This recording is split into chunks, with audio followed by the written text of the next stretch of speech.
Welcome to the Resairchia YouTube channel. My name is Jorge, and in this video of Numerical Analysis with F#, I will talk about the basics of integration. I will not go deep into the concept for the moment. I will start by loading AngouriMath as usual. Now I can use it to integrate. The syntax is very simple.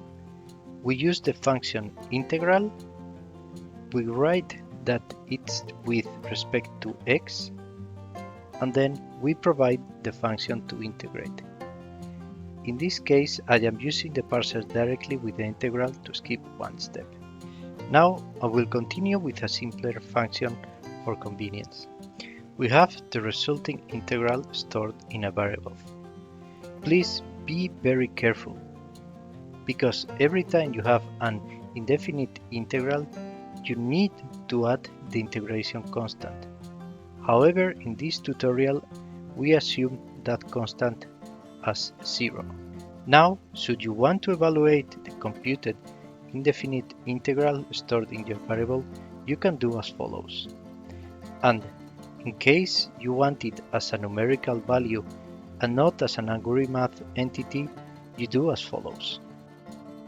There you go. On the other hand, you may have the case of a definite integral. For that case, it is as simple as to perform the difference.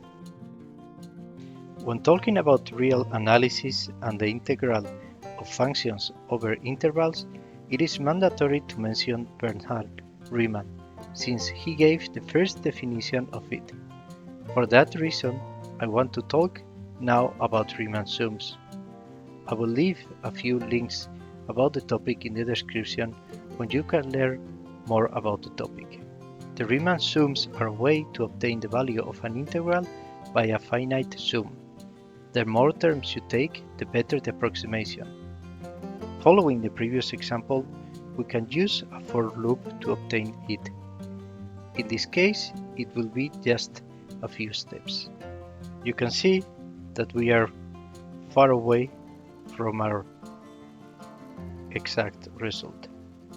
So we need to take more steps. As you can see, this approximation is way better.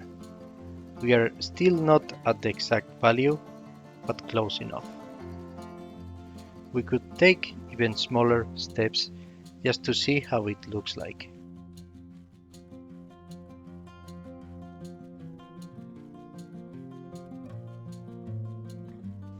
As you can see, we are very close to the actual result. As you have seen, we now have the basic tools for integration. However, we have been using substitution for computing values, but can we solve equations to find those values?